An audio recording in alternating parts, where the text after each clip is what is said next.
injustiça. Quem é que está sendo protegido? Estão protegendo alguém muito grande, gente. E se você curte esse tipo de vídeo trazendo informações importantes, já clica no botãozinho aqui para me seguir e não perder nenhuma novidade. Ô, Carla, e também pegaram e pediram para você falar sobre o caso Vitória. Você tem reviravolta, né? Muitas. Você Caso Vitória. Mas, assim, trouxe informações, né, do caso Vitória. O caso Vitória é uma tristeza muito grande, porque essa menina, a Vitória, tinha 17 anos, ela foi morta de forma brutal. Assim, trabalhando, né? Voltando do trabalho. Ela estava voltando do trabalho, indo para sua casa, e ela não chega em casa. A família fez o que toda família deveria fazer, um boletim de ocorrência por desaparecimento. E depois de passados vários dias, o corpo da Vitória vai ser encontrado. Quem vai encontrar o corpo da Vitória é a GCM, lá de Cajamar. A informação que chega para a imprensa é que a GCM foi prestar apoio para encontrar o corpo dessa menina. Até aí, gente, não tem problema. Enfim, é um trabalho até humanitário. Pessoas locais também ajudaram a encontrar o corpo da Vitória. E aí vão começar a chegar as investigações, né? E, no primeiro momento, o que a gente recebe de informação, e eu vou repetir isso para vocês, é muito fácil, é só entrar também na internet, tá lá os montes no YouTube. O doutor Aldo, seccional, porque assim, Cajamar é pequena, Franco da Rocha presta suporte ali para Cajamar. Vai prestar suporte e ele vai trazer a seguinte informação. Há poucos dias nós prendemos um sintonia final do crime organizado. Sintonia final, gente, para quem não sabe, eles chamam, né, de sintonia final. Sintonia final como se fosse um cabeça. Como se fosse um líder. Um líder ali muito importante do crime organizado. Veja, quem fala isso é um delegado experiente de polícia. E ele vai trazer a seguinte informação. A Vitória foi encontrada com requintes de crueldade. Isso é verdade. O cabelo dela estava como se estivesse sendo arrancado. Nossa. As mãos dela tinham plásticos. Ela tinha muitas facadas aqui e ela estava nua. Ela foi encontrada numa região de mata, aonde, quando a gente olha a imagem, os livores cadavéricos dela não são compatíveis. O que quer dizer isso?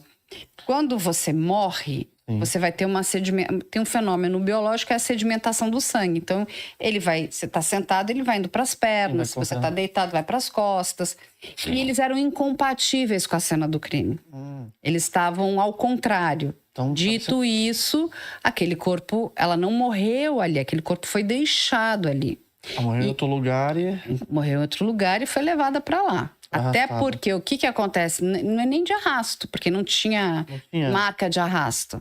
Aquela quantidade de facadas que ela levou, deveria ter muito sangue ali no solo. Não tinha sangue. E aí, o corpo dela foi enterrado? Também não tinha. Porque se você desenterra um corpo, ele enterrou para desenterrar. Digamos que o criminoso fez isso. Você teria terra, correto? Não tinha terra também. Então, qual a informação que ele vai trazer? Isso aqui tem marca do crime organizado, isso pode ser algo que foi feito por uma organização criminosa e naquele primeiro momento ele vai atribuir isso àquela prisão que tinha sido feita daquele sintonia final. E por que eu vou trazer de novo essa informação? Você vai entender lá na frente. Muito bem. Aí você para se perguntar, por que o crime organizado vai matar a Vitória? Qual é a ligação que ela tem? Ela tinha ligação com alguém? E aí a gente tem que fazer uma segunda pergunta. Nós temos no nosso país, Luan, 88 facções criminosas. 88. Em São Paulo, a informação que a gente tem que a única facção que domina o estado é o PCC. Diferente de outros estados, Rio de Janeiro e Bahia, são várias facções, eles brigam geograficamente por poder. Então tem o lado bom e o lado ruim, entendeu? Então, assim, E aí eu fui perguntar, inclusive para estudiosos, tem muitas pessoas que estudam, né, organizações criminosas, e E essa organização tem ali como se fosse um manual de conduta entre eles, né? Da conduta deles. O estatuto. Isso, vamos colocar assim. E dentro desse manual, você não mata menores de 18 anos. É o que estaria lá. E a gente vai olhar, ela é uma adolescente de 17 anos. Outras facções o fazem. Sim. Matam, não interessa a idade da pessoa. E aí, quando ele fala isso, soa estranho porque é uma coisa antagônica com o que seria proposto por esse estatuto, esse manual, essa proposição deles. E aí fui checar com várias, outros policiais, outras fontes jornalísticas, fontes de pessoas estudiosas, e todos eles trazem a mesma informação, que dificilmente ela teria sido morta pela facção. Mas não significa que ela não poderia ter sido morta por alguém que faz parte de uma facção. Você entende a diferença? Uma coisa é o seguinte, a facção... Não foi a instituição que mandou. Isso. Mas foi alguém dentro da instituição que pode ter agido sozinho ali. Ou a trabalho para alguém. Sim. Porque quando a gente para pensar, vamos pensar lá, o cara tá ligado a uma facção. Ele tá ligado, ele tá lá, ele é um batizado ali. Mas ele tem os negócios dele ali, outras coisas que ele faz. Tem uns acertos dele, com A, com B, com C. Então, a gente... preciso pegar essa menina e dar cabo dela. Porque quando a gente vai olhar o requinte de crueldade em cima dessa menina, e não é uma crueldade qualquer, é uma crueldade, assim, as imagens que a gente não pode mostrar. Porque é muito, inclusive porque... É desumano, né? É desumano com a família, com a vítima, mas a menina foi muito torturada. Nossa. Então, e aí a gente tem uma outra... Aí vamos aqui buscar um outro braço que é importante para essa área da questão do estudo da violência, que a pessoa que cometeu aquele crime não cometeu aquele crime como o primeiro crime dela. Ele já existe uma métrica que é a escala da maturidade criminal. Essa pessoa já cometeu outros homicídios, já cometeu outros crimes graves, já cometeu outros crimes.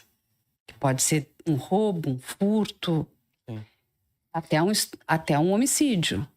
Então você olha assim, não é um criminoso qualquer.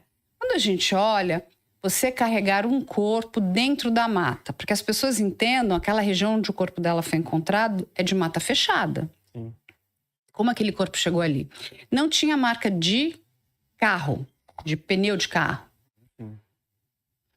Ele levou... Uma única pessoa levou aquele corpo e depositou aquele corpo ali? Acho difícil. Atravessar também o arame, né? E tudo. É difícil. Aquilo fechada. Tem ajuda de outras pessoas. Muito bem. Esse corpo foi encontrado. Aí a gente tem essa primeira informação do delegado Aldo Galiano. Vai passar alguns dias e chegar uma outra informação. Inclusive, virou uma celeuma muito grande, porque isso foi falado, inclusive, no programa da TV Globo, da Fátima, da Patrícia Poeta, que ela vai falar para o pai da Vitória que aquilo teria sido um crime passional. E da onde sai essa história de crime passional? Que o ex-namorado da Vitória estaria tendo um caso com outro rapaz e que a Vitória teria descoberto, teria ameaçado eles e eles resolveram matar a Vitória, vão pedir ajuda para mais pessoas. Então já saímos do crime organizado para esse outro. Por que é que a Vitória, enfim, iria fazer isso com o ex-namorado? Começa a... E será que isso é verdade? Será que o ex-namorado, de fato, tem um caso com outro homem? Enfim, era uma história bizarra, de horrível e de sem sentido. Porque, e assim, a gente aí teria que pensar na Vitória como uma menina muito maquiavélica, sabe? Então, olha, eu descobri que você tem um caso, que você não sei o quê, que você não pode sair do armário. Eu fiquei olhando, a troco de quê? Mas ela pediu dinheiro, o que ela queria? Teria uma troca financeira? Tem algum bilhete ameaçando? Olha, eu vou contar para todo mundo, eu quero que você me pague. Isso não existe nas investigações. Eu falei, isso não faz o menor sentido, mas a polícia pode abrir 500 linhas de investigação. Qual é o problema? É sair falando as linhas de investigação sem que elas estejam minimamente checadas. Aí vai passando isso para a imprensa vai replicando. Qual é o erro da imprensa? É não checar. Mas recebeu de fonte zero, fonte segura da autoridade policial. Aí a gente vai encontrar mais um outro problema, que é a colheita de material, né, de local de crime, a perícia, onde a gente vai ter ali vários repórteres dentro da cena aonde a perícia estava coletando vestígios. Isso não pode, gente. Porque nós atrapalhamos. Se eu chegar aqui, eu deixo a minha digital, pode cair um cabelo, eu posso pisar em cima de uma pegada de um suposto investigado. Entende? A gente não pode estar ali. Só quem pode estar ali é a perícia e a autoridade policial. E a gente vai vendo algumas coisas que naquela época eram muito estranhas, mas a gente ainda não conseguia fazer muitas ligações. O secretário de Segurança de Cajamar está em todas as coletivas, está nas perícias, está na reconstituição. E você, aquilo é esquisito. Muito bem. Aí, passado um tempo, resolvem, soltar, a autoridade policial solta a seguinte informação. Nós prendemos aqui um suspeito, que é o Michael. Por quê? Porque ele é o stalker da Vitória. Bom, olha lá, gente, saímos de um crime de organização criminosa, depois de um crime passional, agora estamos no stalker. Aí, quando você para pensar, o stalker não precisa ter uma relação direta com a vítima. Ele é um stalker daquela pessoa, né? Faz mais sentido. Uma menina, ela postou o horário que ela desceu do ônibus, enfim. E ele vai ficar lá, ele é levado, ele é preso, a polícia vai pedir, a prisão temporária dele. E o que acontece? Desde o dia que esse rapaz é preso, ele vai ter ali um representante legal. Muito bem. É passado um tempo, vai chegar a seguinte informação para nós da imprensa. Michael confessou o crime. Ele confessou o crime e disse que matou a Vitória, porque a Vitória, ele é o stalker da Vitória, porque a Vitória contaria para a esposa dele, que eles estavam tendo um caso, enfim, também histórias ali meio que... E quando a gente está falando de uma investigação, a gente vai recebendo as informações, mas o inquérito ainda está em sigilo. Sim. A gente ainda não tem um material para pegar, para ler e para ver. A gente está só recebendo. E vai apurando para fazer... isso faz sentido ou não faz sentido? A história do stalker, dentre as três, é que fazia mais sentido. Tinha foto dela no celular desse cara também, né? Exatamente. É isso que a polícia vai nos apresentar. Aí vamos ter várias coletivas. Tem coletiva de imprensa com o Ministério Público aqui de São Paulo, com a Procuradoria. Vai ter coletiva de imprensa com a polícia lá de Cajamar. É coletiva de imprensa que não acabava mais, porque é um caso que ganhou uma mídia muito grande. Muito bem. Aí o que a gente fica sabendo? Que essa confissão aconteceu à meia-noite. Passada da meia-noite. O que é completamente ilegal. Existe um horário, né? Até às 6 horas, ele tinha um representante legal, então ele tem o direito, se ele quisesse fazer a confissão, não que ele precisasse do advogado, né? Mas eu quero confessar. Tá bom, ele quer confessar. O que o delegado vai perguntar, você quer aqui o seu advogado junto com você? Né? Não, eu não quero, eu estou abrindo mão do meu advogado, eu quero confessar. Ele tem esse direito. Mas não é isso que aconteceu. Aí a gente descobre que à meia-noite e alguma coisa, dentro da sala de depoimento, estava uma advogada, funcionária da prefeitura, e o secretário de segurança. Bom, eu não sei o que o secretário estava fazendo lá, que não é local para ele estar. Quem faz o interrogatório e tudo isso é a autoridade policial, são as pessoas de dentro de uma delegacia. Eles querem acabar o caso. E aí, podendo, né, ter ali a presença do advogado constituído pelo investigado ali. E os advogados deles geralmente são bons desses casos, né? Aí, então, aí o que vai acontecer? Entra essa história e... Enfim... E o caso fica meio morno, tá, Luan? Até que vem uma reviravolta. Esse homem, o Michael, ele vai escrever uma carta de próprio punho, dizendo que ele foi obrigado a confessar. E o pior, que a autoridade policial disse a ele que os advogados dele tinham abandonado o caso. Então, estariam ali oferecendo aquela advogada da prefeitura. Bom, ele escreve essa carta e essa carta, através da OAB, de um representante da OAB de São Paulo, ele vem falar comigo e ele fala: Carla, eles querem entregar a carta para você. Eu falo: quero ver essa carta. E eu leio a carta. Quando eu li aquela carta, me deu uma sensação de um horror absoluto. Parecia que a gente estava voltando e vendo o caso Bruxas de Guaratuba. Porque assim, gente, eu não gosto dos criminosos. Eu acho que eles precisam ser punidos. Eu acho que eles precisam responder pelos delitos que eles cometeram. Não sou a favor da tortura. Não acho que esse não é o papel nosso como sociedade. Eles precisam, né, ser julgados, condenados e cumprirem as suas penas. Mas uma injustiça não. Porque aí... Mas querendo acabar o caso ali? Porque aí o que acontece? A gente não resolve o caso.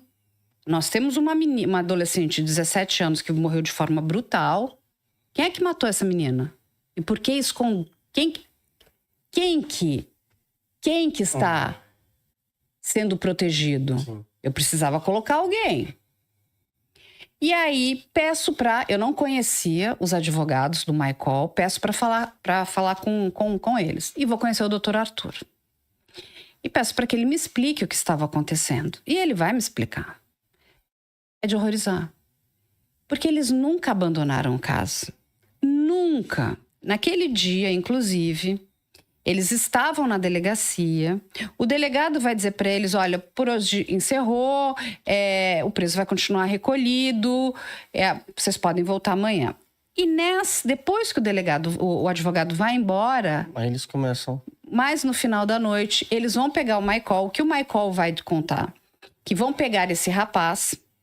Vão colocar ele num banheiro imundo, vão começar a fazer uma tortura psicológica, que vão transformar ele em louco, que não sei o quê, que imagina, olha o que aconteceu com a Vitória, pode acontecer com a sua mãe. E aí, o seguinte, é fácil, assume o caso. Tudo bem, aí eles vão gravar, eles tinham que gravar, né? A confissão. E esse rapaz está sentado, o delegado está aqui na frente e ele vai fazer a suposta confissão. E a confissão, numa delegacia, ela precisa ser voluntária. Eu quero fazê-lo. Eu não posso estar coagido a fazê-lo. Eu tenho que fazer de forma voluntária. E aqui no banco está o secretário de segurança e do lado está essa advogada da prefeitura. Eu lhe pergunto, você já viu o secretário de segurança acompanhar depoimento de preso? Eu nunca vi. Eu também nunca vi, a gente acompanha mais de 19 anos. E vamos dizer o seguinte, não, mas esse secretário, ele é ligado, ele é, né? Gosta. Então ele vai em todos. Ou ele só foi no da Vitória? Por que nesse ele foi? Não, ele vem em todos. Ele é super presente, um cara super proativo. Já passado da meia-noite, ele deixou de dormir para acompanhar um depoimento. Para acompanhar um depoimento? Não. Não. Entende? Aí tem coisa errada. E aí o que vai acontecer? Na hora que ele está depondo, o delegado que está na frente pergunta: aonde você deu as facadas na Vitória? E ele começa a olhar para o delegado e olha com uma cara assim, porque ele não sabe. Sabe o que o delegado faz? Está gravado, é maravilhoso, eu adoro. Aqui, ó. Ah, o delegado, tipo, dá uma... Faz aqui, ó. Aí ele fala, pescoço, pescoço. Aí vai ter uma outra parte, o delegado, né, conduzindo o que ele tinha que falar. A faca era como? E ele fica olhando assim também. Não sabe o que falar. Ele não sabe o que falar, porque era uma faca, era uma tesoura, era um punhal, era uma faca de serra, era uma faca lisa. E o delegado, uma faca lisa, né? Nossa. Aí ele faca lisa. Aonde você pegou a Vitória? Ele também não sabe. Aí ele fica olhando. Quem responde é o escrivão, no SPA, que é um lugar ali. Aí o delegado até dá um pito. É você que vai testemunhar? Você que quer sentar no lugar dele? Olha só. Quando você olha aquilo, porque aí o advogado me mandou as imagens. E ele ainda falou o seguinte: Carla, nós pedimos a íntegra dessa confissão. Bom, você começa do minuto 1 até o final. Quanto tempo demorou? 15 minutos, 20, meia hora? Então temos 30 minutos. Quanto é? Sabe como a polícia entregou? Entregou em 17 partes. Oxe, mais picado que salsicha. Exatamente. E ela foi entregando só foi entregando pequenas... Por que não entregou tudo integralmente? É um produto, gente, entendeu? É audiovisual, tá do 0 a 1. Aquele material não tem cadeia de custódia. Por que entregou picado? Eu também vou querer agora. Por que não entregou inteiro? Cadê o... eu vou querer um adoçante aí, né? Porque a vida já é doce. Por que não entregou o material íntegro? Exatamente, ué. Por que entregou picado? Mais picado que... E aí, ele vai me mostrar, ele me fala o seguinte: Carla, eu vou te entregar o processo não está mais em sigilo, você leia e pode me fazer todas as perguntas. Gente, eu adoro, obrigada, viu? Quem faz isso. Porque quem não tem nada a esconder... Não tem porquê. Ele me entregou o processo, eu li. Cada página que eu ia lendo ia me revirando o estômago. E ele vai fazer vários pedidos para que essas imagens sejam entregues integralmente. Não entregam. O Michael, na sua carta, diz o seguinte: a delegacia tem câmeras que comprovariam que levaram ele para esse banheiro, que ele vai falar um banheiro sujo. E ele pede também que essas câmeras sejam entregues. Você entregou? Lógico que não. E é feito esse pedido para a justiça ignora. Nossa. Por quê? E aí você vai olhar uma confissão que é completamente armada. É estarrecedor aquilo que a gente estava vendo ali. E aí o rapaz não sabia responder nada. Aí vamos lá, no carro do tal do Michael, porque olha o que a polícia vai dizer. Falaram que ele pegou ela cheia de sangue lá, né? Ele matou ela no carro. Muito bem. Nenhum. No banco aqui do passageiro tem uma gota de sangue. Não existe uma gota de sangue da Vitória. Como? Como que ele matou no carro e não tem sangue? Não existe essa possibilidade. Geralmente quando cai sangue, espirra e aí joga aquela luz lá. Não, e tudo. Vai aqui, ó, por exemplo, digamos, ele entra nessas frestinhas assim, você pode ser o melhor limpador do mundo, você não vai conseguir tirar, mas você conseguiu tirar tudo. Eu queria saber quem é o lavador de carro do Michael, porque, gente, não tem uma bactéria. Aí o que acontece? A hora que você jogar o Blue Star, que é o reagente, tudo brilha, mesmo limpo. Sim. Você pode estar branquinho, ele vai brilhar, ele vai começar... Exatamente, não tem uma mancha. E aí vamos para casa do Michael. A equipe de perícia que fez a perícia não encontrou nada. Sabe o que aconteceu? No dia seguinte tinha outra equipe. Usando os mesmos materiais. Aí encontraram. Nossa, aí começaram a encontrar... Aí eu te pergunto, que investigação é essa? Porque a gente tem que entender o seguinte, a máquina de moer carne do sistema penal, ela é horrível. E todos nós, como cidadãos, nós precisamos ali sermos muito firmes. Porque ela tem que ser corretíssima. A gente está falando da privação de liberdade de pessoas. E a gente precisa, assim, levar, né, para que enfrente a justiça os culpado, verdadeiros, né, culpados. Quem está sendo privilegiado ali? Quem? Aí eu pedi a ficha criminal do Michael pro advogado. Falei, você me mandava? Ele, lógico, tá aqui. Nunca cometeu um crime. Eu falei, não é possível. Com essa tamanha bizarrice de cena do crime, não é possível. Então nada encaixa com nada. Entendi. Nada encaixa com nada. E aí, o que aconteceu, né? Com todas essas informações, isso tudo é muito grave para que as pessoas entendam. Começou uma fase que ele foi denunciado pelo Ministério Público com base naquela investigação que eu não sei como o Ministério Público não parou aquilo. Falou, não, daqui para frente não dá não, né, gente? Isso aqui tá horrível. Sim. Cadê o material inteiro para assistir essa confissão do Michael? Eu quero ver. Ele entrega esta carta. O que é que eles estão fazendo? Aí vai ter o depoimento para o juiz. Essa é uma parte maravilhosa. E eu assisti todos esses depoimentos. Dos delegados, dos investigadores.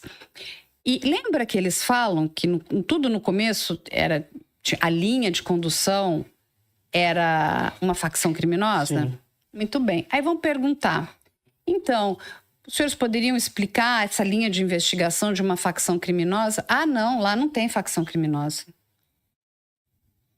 Ué, mas vocês tinham prendido uma pessoa dias antes. Cajamar, então, não tem facção criminosa. Não tem. Não tem, é o que eles vão falar. Aí vão perguntar os nomes, né, dos investigados. Não lembro. Eles não lembram nada, eles não sabem nada, não tinha...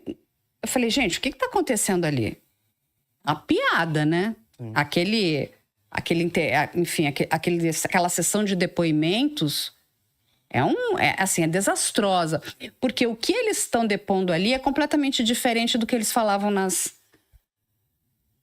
para a imprensa ali nas coletivas.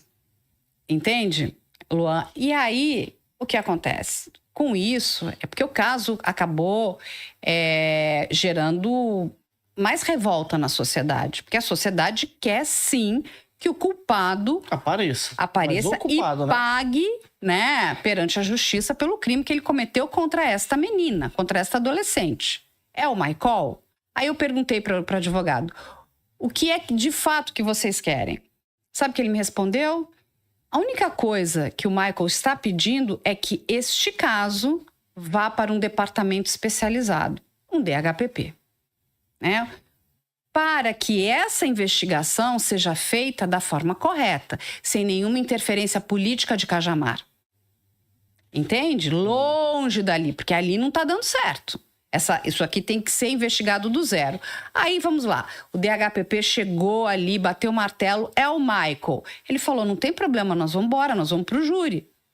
Mas a gente precisa de uma investigação correta. E não, eu tenho uma coleira, agora eu preciso achar um cachorro. Entende? Quem vai ser esse cachorro? Um homem pobre. Ele cai como, né, uma luva. Humilde, simples, com pouca instrução. Ele é perfeito. Aí vamos às fotos. Sabe a foto que acharam no celular do Michael? Aquela foto estava no celular do ex-namorado da Vitória. Como que foi parar no celular do Michael? Então ele nem tinha foto dela? Não. Tem uma foto que ele está segurando uma arma que a polícia mostra. A gente fez uma busca reversa. Essa foto é uma foto americana. Nossa Senhora. Uhum. E aí eu vou perguntar de novo a questão das fotos no celular dele.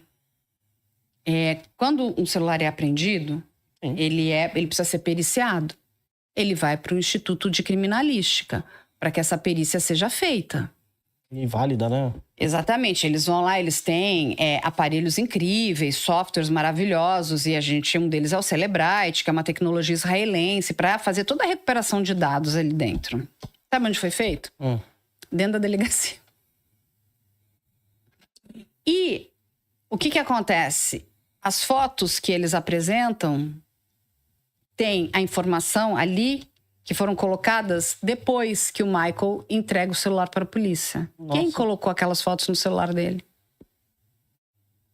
Próprio... Você entende que tem problema demais? Nossa. Não dá para acreditar nessa investigação? Eu não acredito. Isso está no processo. Tudo que eu tô falando para vocês aqui tá no processo porque eu li o processo. Nossa, terrível, né? Aí o que a gente ficou depois sabendo é que a comoção é tão grande que um deputado nosso aqui da Lesp, deputado Rafa Zimbaldi, está pedindo que este caso saia de Cajamar e venha aqui para São Paulo, para que ele seja investigado com a devida, né, qualidade ética e profissional. Este é o caso da Vitória de Cajamar. Agora eu te pergunto, imagina se é com você. Nossa, você ia querer essa investigação? Total, né? Assim, com um amigo seu. Injustiça total. Agora, o que parece, Carla, é que eles querem fechar essa investigação. Por quê? Já para não ter olhos para Cajamar, né? Ó, fechamos. Mas aqui. Quem é que fez isso? Quem? Por quê? Por que mataram a Vitória? Exatamente. Quem está envolvido na morte dessa menina? Não é uma pessoa pequena. Para o secretário de segurança estar na colheita de um depoimento... Meia-noite. Passado da meia-noite... Não, gente, pelo amor de Deus. Nem eu quero estar. Assim, não. Aí fica a pergunta para nossa audiência. Vamos ver o que o pessoal vai falar. O que vocês acham? Nossa, mas tudo muito suspeito, né? Muito. É tudo... Por que a advogada da prefeitura estava ali? Ele tinha advogados. Por que foram enganar o rapaz dizendo que o advogado dele tinha abandonado o caso? Não faz sentido nenhum, né? Ele nunca abandonou o caso. Tudo tá muito que confusão é essa? É isso mesmo, para que as pessoas entendam como nasce uma injustiça. Quem é que está sendo protegido? Estão protegendo alguém muito grande, gente. Eu tenho aqui as minhas conclusões, mas não quero ser leviana. Sim. Né? Mas, assim, é alguém bastante poderoso, que tinha interesse em acabar com a vida dessa menina. Aí a questão que a gente precisa responder é sempre duas perguntas quando um crime acontece. Autoria e motivação. Por qual motivo? O que uma menina tão humilde, né, daquele jeito tinha? O que acontece? A informação que chegou pra gente também, que eu cheguei muitas vezes a perguntar isso. A Vitória estava grávida? Aí eu vou receber...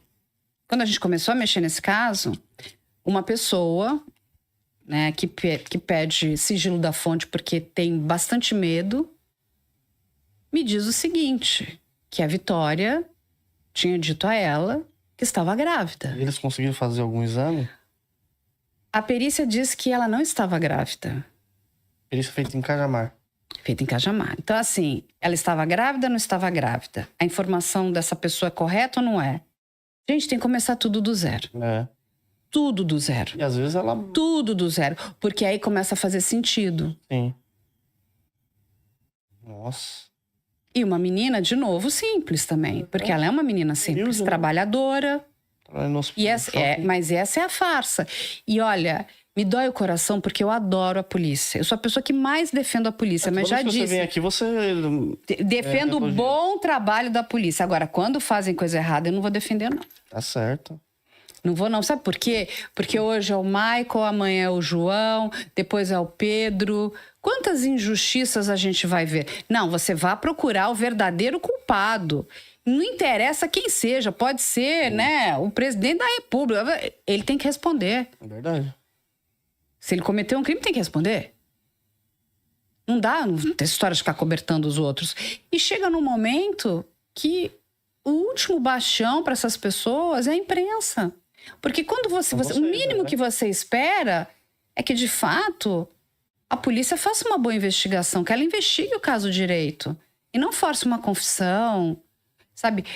Não entregue as provas da forma correta. Tá tudo errado. Tá tudo errado. Tudo errado. Assim, é uma das investigações horríveis, porcas, mal feitas. Ela tem que começar do zero. Do zero. E ser feita por um departamento, eu lá atrás já falava isso, porque Exo não está num departamento, porque o departamento de homicídios, né, que é esse departamento especializado, ele exatamente existe para lidar com casos complexos como esse. Quando você não tem motivação e autoria. Confirmado, então vem para cá, são equipes especializadas, alheias ali a uma politicagem para investigar o determinado crime. E a Vitória merece isso. A família da Vitória merece isso. A sociedade merece isso.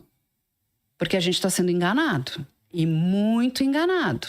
E isso não é bonito, não. Porque quando a gente olha aquele processo e fala, gente... Erro atrás de erro, erro atrás não de erro. é? Então, assim, entrega tudo.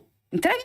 Cadê as câmeras que ele tanto pede, fala que comprovariam? Não, se você não tem problema, entrega a câmera. Não, a gente não fez nada com ele, ninguém ameaçou ele. Tá aqui, ó. A câmera tá aqui. Perfeito, então ele inventou. Entrega a confissão na íntegra. Cadê? Por que não entregam? Por quê? É, tão complicado, né, cara? Complicado, não é? Muito. Luan, complicadíssimo. Então, gente, então estamos todos, né, ali, né, com hiperfoco nesse caso. E assim, a sociedade quer saber. É porque é um caso que comoveu, né? Então o pessoal quer realmente saber. Deixa aqui qual que é a sua opinião? Deixa aqui nos comentários aqui, a gente vai estar acompanhando. Ô, Carla, fala, querido. Outro caso que você também fala bastante, né? Eu sei que o seu tempo é curto aí. Não, mas vamos lá. Enquanto eu tô aqui, eu sou de vocês. É o Ítalo. Fala assim, pergunta pra Carla que ela é a que mais conhece desse caso. Se tem novidades, não tem. Eu acho que foi o vídeo mais visto, né, Matheus? Do Ítalo. Até hoje o pessoal tá comentando lá no vídeo. Então, o caso do Ítalo é um outro caso também bem complicado, gente. Porque, assim... Lá atrás, a gente recebeu várias denúncias, né? Em relação aos vídeos que o Ítalo fazia, né? Muitas pessoas, inclusive da região dele ali na Paraíba, muito preocupadas que essas crianças estariam sendo usadas de forma incorreta. E eu até eu faço um vídeo lá atrás perguntando e indagando, porque para que a gente use crianças, para que todo mundo saiba aqui, para qualquer coisa, tá? Fazer uma propaganda de vamos beber água, vou usar uma criancinha, né? Que é bom, saudável. Eu tenho que pedir uma autorização para a vara da infância e da juventude. Eu não posso usar uma criança sem uma autorização. Isso é ilegal. E se vale para o real, vale para o digital. Então, eu vou usar vídeos com crianças dançando, fazendo reality shows. Eu preciso dessa autorização. Por quê? Ali, o Ministério Público, a Justiça vão olhar para ver se aquela criança não está tendo nenhum prejuízo educacional, cognitivo, nada, não está sendo abusada, não está sendo explorada. E se eles entenderem que está tudo ok, eles vão autorizar. Se não entenderem, não vão deixar. Isso vale para tudo, para um comercial, para um filme, para uma série, para uma novela. Quando a gente vê crianças e adolescentes nesses ambientes, precisa de uma autorização. Dito isso, quando a gente vai procurar, essas autorizações não existem. Então, aquelas crianças estavam ali em troca de algum tipo de benefício. E aí chegou para a gente uma informação muito interessante, que era o seguinte: as crianças tinham um celular que era dado por ele. Este celular, uma fonte também nos confidencia que em determinados momentos ele recolhia os celulares das crianças. Que as crianças só podiam usar o celular quando estavam fazendo os videozinhos que iam para o canal dele. O resto, o celular estava num local fechado ali. Sim. E que muitas vezes, por exemplo, quando você vê, estão indo no ônibus da turma do Ítalo para algum lugar. Aquilo era tudo meio fakeado. Depois que acabava a gravação, as crianças voltavam para dentro da casa. Nós temos ali, no caso do Ítalo, 2 casas. Uma em João Pessoa e outra em Bahia. Uma casa, as pessoas vão lembrar, que parece um caixotão que tinha um HS assim, é a casa de João Pessoa. E a outra casa, parece um bunker assim, né? A outra casa é a casa de Bahia. São essas 2 casas. Muito bem. E aí, vai ter o vídeo do Felca. Aquele vídeo viraliza. O Felca tá falando da adultização, daquilo tudo, que é super importante. O que estamos fazendo com as nossas crianças. Não é só o Ítalo, são vários outros supostos influenciadores usando crianças. Porque o lugar de criança é brincando, estudando, não é estando naqueles locais, em posições sexualizadas, nada daquilo. Aquilo é completamente errado, né? Mas não são só esses. Tem muita coisa errada sendo feita com criança, porque criança é muito lucrativa. Aí a gente vê 3 linhas ali: o Ministério Público, lá da Paraíba, o Ministério Público do Trabalho, que tem ligação principalmente nessa relação, né, dessas crianças estarem sendo usadas de forma abusiva, né, não autorizada pela justiça, e o GAECO. Quando a gente lê GAECO, para que as pessoas entendam, GAECO é uma parte, é um braço do Ministério Público que... O que eles investigam? Organizações criminosas. E quando a gente lê, né, organização criminosa, não é só facção criminosa, são organizações, pessoas que se organizam, têm hierarquia, crimes, né? Exatamente, para cometer crime. Aí você fala, bom, a casa lá é Ítalo com aquele, né, o namorado dele lá, o Euro. Eu fiquei pensando, mas o que o Ministério Público, o GAECO, está colocando como organização criminosa? A família? Porque teria que ter uma suposta hierarquia, tem que ter algo a mais. Falei, mas será que são só esses vídeos? E aquilo começou a ficar muito estranho. Mas, na época, né, porque ficou aquele furdunço, né, da adultização, até a votação, né, o Congresso sai correndo, vamos criar o ECA digital, me dá vontade até de rir, né? Lei a gente tem, tá, gente? Muita. A gente não precisa de mais leis. A gente precisa de aprimoramento em algumas leis e a gente precisa aplicar a lei, fiscalizar e responsabilizar. Nada disso é feito. Então não adianta eu criar a lei mais linda do mundo se ela não é aplicada. Ela é bonita no papel, mas ela não tem efetividade. Mas a gente sabe como é que funciona, né? Aquela nossa casa maravilhosa, né? Naquele populismo. Estamos fazendo alguma coisa, votaram a toque de caixa. E aí, isso só é bom quando isso acontece para o criminoso, porque é uma lei brigando com a outra. O Estatuto da Criança e do Adolescente, que vai brigar com o Código Penal, que vai brigar com a nossa Constituição, que vai brigar com o LGPD, briga com tudo. Porque em cada pedaço está escrito de uma forma. E se o criminoso tiver bons advogados, opa, olha, aqui está dito isso, aqui está dito... O que vale mais? Né? Código de Defesa do Consumidor, a gente não falta lei. Tem tantas leis, quando você fala assim, é um desastre isso aqui. Uma ainda sobrepondo o outro. O que a gente precisa é de aplicação das leis, fiscalização e responsabilização. Isso a gente precisa. E é lógico que dentro de cada lei, talvez melhorar um parágrafo, né? Atualizá-lo. Mas não precisa de uma nova lei. O Brasil tem lei que não acaba mais. É tanta lei que a gente fica até confuso. Mas uma está falando uma coisa, a outra está falando outra. Quem que vale o quê? É o Código de Defesa do Consumidor ou é o ECA? O que tem peso? Entende? Bom, dito isso, a gente recebeu uma informação lá atrás de uma mulher que tinha denunciado o Ítalo, uma cabeleireira. Lá atrás. E essa mulher vai aparecer morta. Nossa. Cometeu suicídio. Suicídio? Estranho, né? Muito estranho. E todos os posts que ela tinha feito em referência a ele, do que ele estava fazendo, porque essa mulher já estava denunciando, olha a quantidade de gente que já vinha denunciando, muito antes do Felca.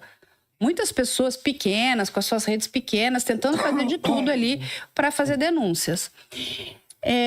Os posts tinham sido apagados, mas graças a Deus a gente tem os anjos da internet que conseguem, né, ter os materiais antes que alguém suma com tudo, né? Sim. E a informação que a gente recebe é que essa mulher tinha sido forçada a apagar os posts e depois vai se suicidar. Ela se suicida. Falei, estranho isso, hein? Estranho, estranho. Muito bem, a gente tem essa história aqui, tá? Que chega. Aí, investigando, todo mundo investigando ali, né? Na equipe toda, a gente começa a ver Ítalo. Porque assim, deixar bem claro para todo mundo. Ítalo aparece na vida do investigação criminal porque as pessoas começaram a denunciar. Que assim, é o tipo de... acho aqueles vídeos horríveis, acho tudo aquilo horrível. Não é algo, né? Tipo, olha, vamos acompanhar, né? E quando a gente começa a investigar, a gente encontra ele em festas no Rio de Janeiro. Festas no Rio de Janeiro, festas promovidas pelo Comando Vermelho. Pá. Tá lá ele lá. Inclusive, em uma dessas festas, ele apanha. Ele toma uma surra. Foi uma festa. Toma uma surra. Quem era o dono da festa? Um traficante bastante poderoso. Índio do Lixão. Índio do Lixão. Índio do Lixão. Lá do Rio de Janeiro. Lá do Rio de Janeiro. Muito bem. Passado um tempo, vai chegar a informação de que a polícia do Rio de Janeiro prendeu um deputado estadual, TH Joias. Deputado que lavava dinheiro para o Comando Vermelho. Quem está com o TH Joias? Ítalo. Nas festas. Aí você começa a ligar os pontos. Gente, é só ser inteligente. Vamos lá. Rio de Janeiro, GAECO. E aí a informação que chega é que o Ítalo havia pedido ajuda a essa facção criminosa para dar uma pressionada em pessoas que estavam denunciando ele. Por que ele teria ligação com faccionados? O que ele está fazendo numa festa de um faccionado? Uma pessoa que supostamente trabalha com crianças? E até perigoso, né? Uma pessoa famosa. Qual é a ligação? Né? Até então, a gente está no campo, né, de estudo e de achismos. Mas por quê? Entende, Luan? É muito estranha essa ligação de todos eles. Sim. Mas aí acende a luz, né? Opa, GAECO. E se tem GAECO, a gente tem toda essa ligação aqui, é porque isso, o que levou o Ítalo a ser preso e a estar preso, não é a adultização, é algo muito mais sério. Ah, então ele não foi preso por adultização, foi outro... Nem tem lei de adultização. Deixar claro isso para as pessoas. Então foi outro... Foi. Ele está lá por conta do Ministério Público com o braço de investigação do GAECO. Muito bem. Eu falei com o advogado dele, Dr. Casimiro. Um advogado bastante experiente, muito bom. Na área criminal. E ele me trouxe até um documento de um TAC, né? Que é um termo de ajustamento de conduta do Ministério Público do Trabalho junto com o Ítalo. Aonde, no caso até da Camilinha, ele simplesmente, a ação foi extinta. Eles não viram problema. Ah, não, a menina está estudando. Então, veja só. Sim. Ele me entregou isso, esse documento existe. Aqui, ó. Então, opa. De novo, é algo muito grande, muito sério. O que acontece, para as pessoas entenderem? O caso do Ítalo, porque envolve crianças, está em sigilo, né? Por conta de menores de idade e por conta dessa investigação. Eles voltaram para Paraíba e olha só que interessante. Quando eles estavam em São Paulo, porque eles foram presos aqui em São Paulo, o DEIC de São Paulo vai ajudar, é um braço que vai apoiar a polícia da Paraíba. Apreendeu o Ítalo e o namorado. Ele estava com uma jaqueta fazendo propaganda de uma Beth da Deolane. Aquela jaquetona lá. Muito bem. Uma das coisas que ele pede, e não faz muito sentido, é o seguinte: eu não quero voltar para Paraíba. Por quê? Você tá com medo de quê? E aí, o que ele traz como informação é que ele quer ficar perto da família. Mas a família dele tá lá. Exatamente. Não, mas eu tenho família aqui. Por que ele não queria voltar para Paraíba? E muitas pessoas perguntam, o que o Ítalo sabe? O Ítalo, para mim, é só mais um elo dentro dessa corrente. Tem muito mais gente. É muito maior do que a adultização. Quem mais está envolvido? Você acha que ele que ele sabe? Você acha que ele corre risco de vida? Então, Se ele voltar, sei lá pra... ele tem dentro da prisão. Ele o que acontece? Depende do que ele falar. Muito se especula que ele pode fazer ali um acordo de colaboração premiada, que seria a delação, né? Vulgarmente a gente chama. Mas para que isso tenha alguma validade, ele vai precisar entregar gente muito poderosa. Quem são os poderosos? De novo, olha aí, gente, é só poderoso, né? E ou ele vai assumir tudo sozinho, ficar quieto, porque ele tá com o GAECO aqui no pescoço dele. E o GAECO, quando entra, não entra para brincar, porque ele tem muita coisa. E não é sobre adultização. É muito mais do que adultização. É muito pior do que a gente pensava. E aí ele em festa lá no Rio de Janeiro. O que rolava nessas casas? Os celulares escondidos. Por quê? O que não podia ser filmado? Aí, veja só, quando foi ter o cumprimento do mandado de busca e apreensão, houve um vazamento. Porque entraram primeiro, sumiram com tudo. Quando a polícia chegou, não tinha nada. Quem vazou? Quem sabia que ele ia sofrer um mandado de busca e apreensão? O que saiu dali? Tiraram tudo da casa, né? Principalmente coisas eletrônicas. O que ele podia ter? Que materiais ele teria em posse dele que poderiam comprometer, inclusive, outras pessoas? Porque não é só sobre ele. Uma organização criminosa, você precisa ter muito mais do que 2 pessoas. Não é Ítalo e Euro. Eles são só um pedacinho de uma coisa muito maior. Então, não sejamos inocentes. Tem mais coisa aí.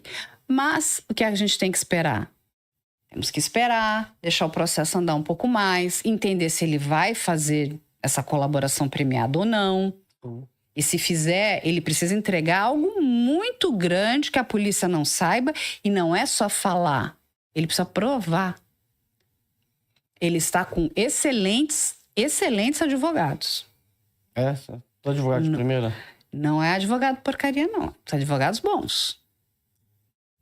Então, assim, tá lá na Paraíba. Então, a gente tem que aguardar um pouquinho, gente. Eu prometo, eu volto aqui com o Luan. Se tiver mais novidades. Mas não adianta. Mas essas novidades mas vou colocando para vocês pensarem. E, de novo, a gente tem que agradecer muito aos detetives da internet. Eu amo essas pessoas. Porque tem pessoas que vão descobrir coisas, né? E às vezes a gente recebe umas informações. Também, né, Não, porque assim, tem coisas assim que são fantásticas. Olha isso. Então, quando a gente tá ali dentro. Gente, é muito bom. A gente tem que entender o seguinte, a sociedade tem que fazer isso mesmo, para cobrar um trabalho incrível de investigação da nossa polícia, para que todos os envolvidos, não só 1 ou 2, sejam, né, julgados e condenados, mas todos. Quem mais está nisso? Quem mais? O que mais que tinha lá nessa casa? É uma casa, gente. É um bunker. Aí, não é uma casa, assim, é um bunker todo fechado assim. Todo bonito. Por que as crianças não podiam ficar com o celular? Queremos respostas, hein? Mas já vai ter respostas. Vai. E aí, Luan, qual é a próxima? Próxima, Carla. Você tem até que horas, cara? Só pra eu saber. A gente tem mais, vamos lá, mais uns 15 minutos. Eu acho que dá pra falar. O pessoal falou assim, eu vi que o Vic Vanilla ficou te ameaçando na internet.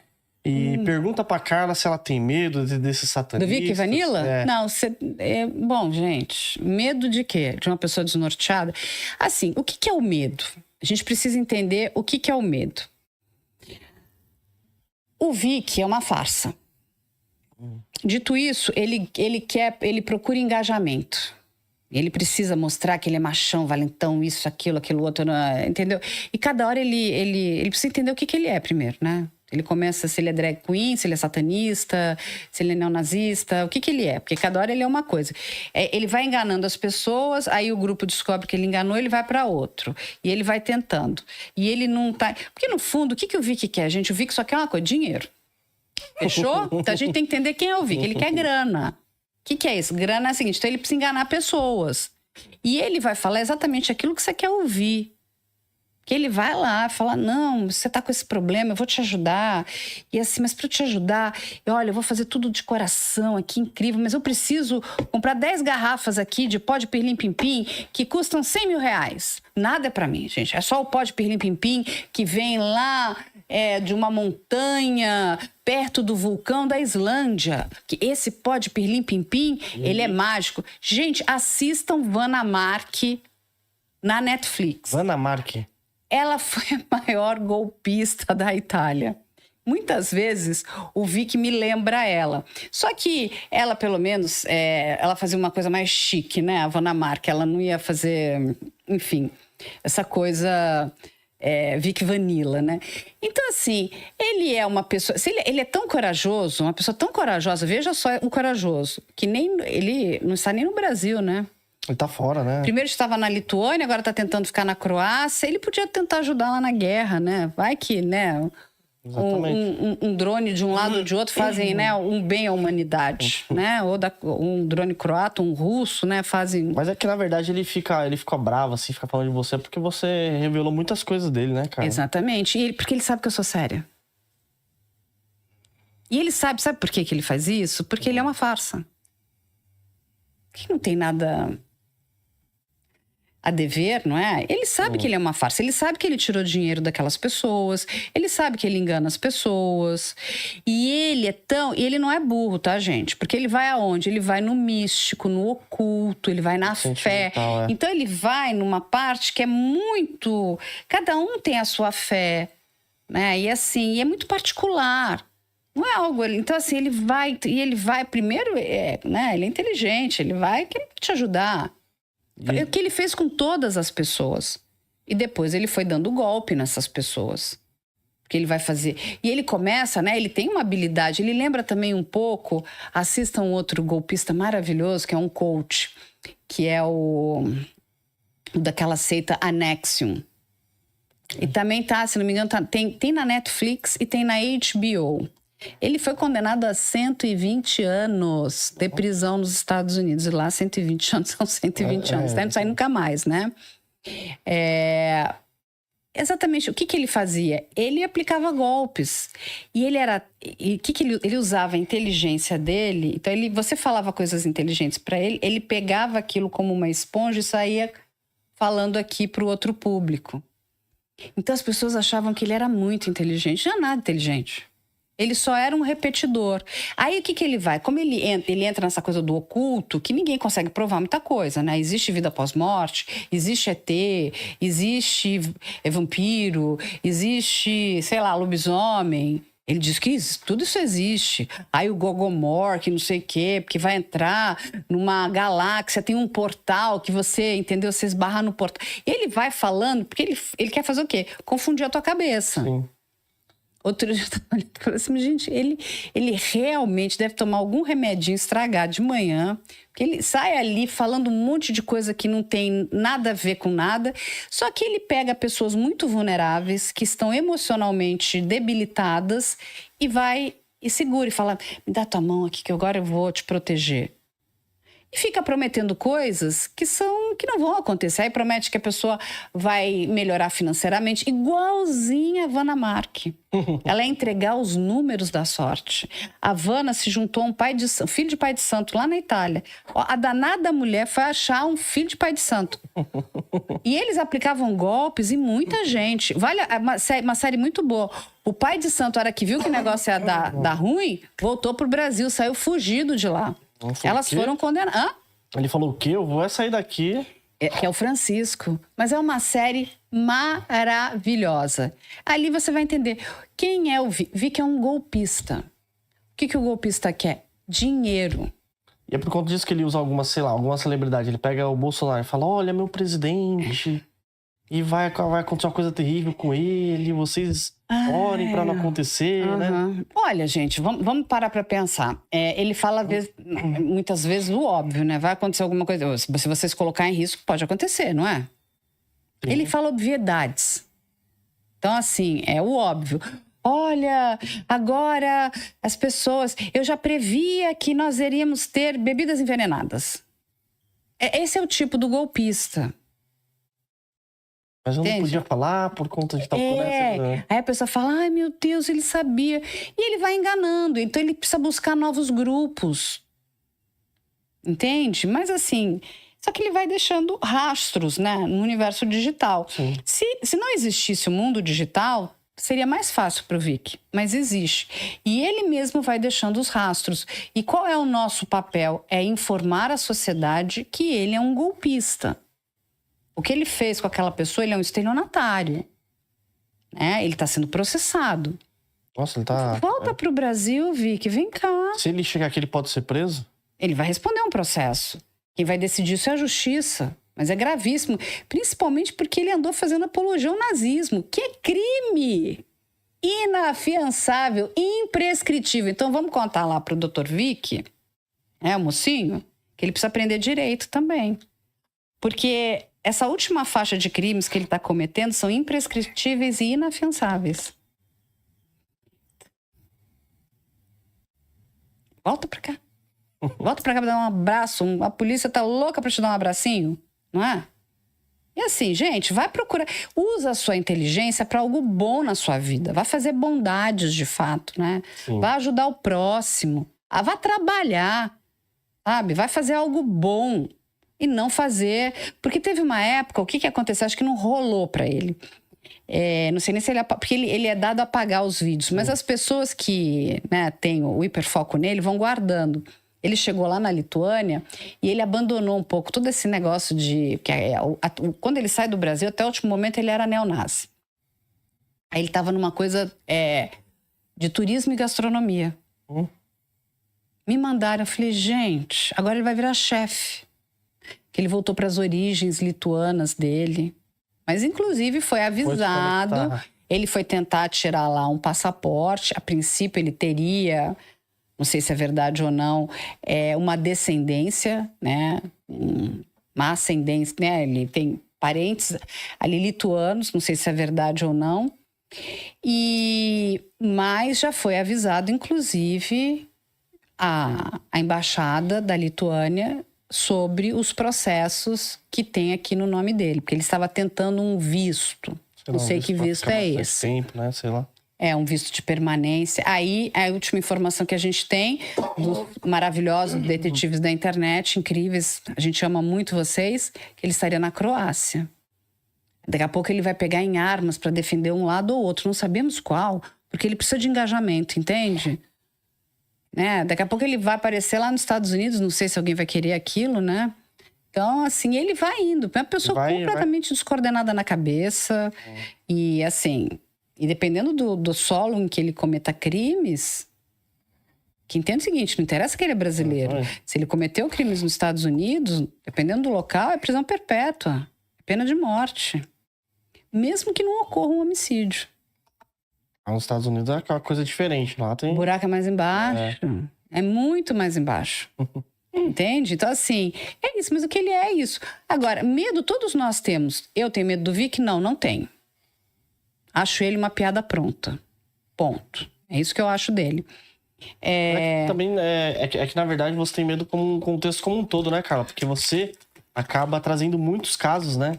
Mas você sabe que eu vou falar uma coisa pra você? Mas até que você não pega na... Eu trato, uma vez... Você trata o caso, né? Você não trata a pessoa. Não, exatamente. Eu vou te falar uma coisa. Eu conheço muitos advogados. Inclusive advogados que têm clientes que são... de facção criminosa. Uma vez eu ouvi de um deles, falou assim, Carla, o meu cliente sabe que cometeu crime. E ele sabe que se ele for pego, ele vai ter que responder. O que eles não gostam? De serem tratados com desprezo, como chacota, porque aí você tá humilhando aquela determinada pessoa. Dele, né? Mesmo ele sendo um... Então, e ele é um criminoso muito perigoso. Mas eles respeitam os jornalistas que tratam a história com respeito e com integridade, dando direito ao contraditório. Então, é em cima desse pilar que eu penso o meu trabalho. Primeiro, a gente tem que dar direito ao contraditório, a pessoa tem o direito de falar, né? Não é só um lado, senão está tudo enviesado. Sim. E tratar os casos com respeito. Porque não cabe a mim julgar, não sou eu quem julgo. Quem julga é a justiça. Verdade. Se aquela pessoa cometeu um crime, quem vai julgar é a justiça. Os nossos olhos, isso é muito importante, porque a gente está ali olhando se tem algo de errado, se alguém está sofrendo alguma injustiça. E a gente tem que, trazer e elogiar o trabalho dos bons policiais, dos bons profissionais, dos bons advogados, dos bons promotores, dos bons juízes. Agora, quando também não fazem um bom trabalho, a gente vai falar. E não é só a Carla, Luan, é um monte de gente. Nós temos bons jornalistas, muito bons. Pessoas que não vão se vender para uma mentira. Então, a gente tem respeito, entende? Eu acho que é isso que você vai sedimentando na sua estrutura profissional. As pessoas me respeitam. Tanto que se eu pedir para falar... olha, eu gostaria de conversar com o seu cliente, ele cometeu determinado crime, eles virão falar comigo. Porque sabem que eu vou tratar aquilo sério, com respeito. E o seguinte, não tem... Olha, infelizmente você cometeu esse crime. Não tem o que fazer. E não cabe a mim, eu não sou juíza de ninguém. A gente vai, no máximo, tentar entender o que está acontecendo. Contextualizar tudo isso. Entende? Verdade.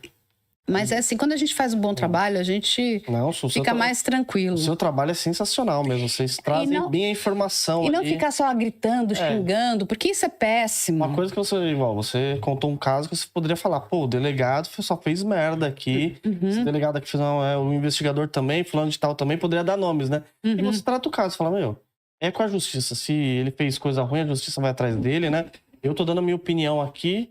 Já falei. Estou trazendo fatos. Fatos, exatamente. Não é nem a minha opinião, a gente está trazendo fatos, né? Porque, assim, o fato é esse. A opinião é das pessoas. Cada um vai ter a sua opinião. Concordo, discordo. Verdade. E a gente, vive numa democracia. Sim. O que a gente tem que entender é que, principalmente quando a gente se depara com uma injustiça, a gente tem que brigar muito para que essas injustiças não aconteçam, porque você não sabe se você não é o próximo. Verdade.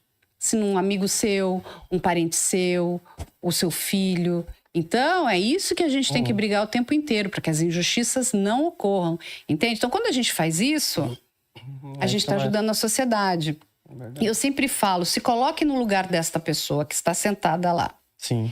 Era essa a investigação que você queria? De jeito nenhum, você fala, de jeito nenhum, né, Carla? Então, se você não quer para você, a gente não pode querer para ele. E a gente precisa descobrir quem são as pessoas que cometeram aquele crime e por quê.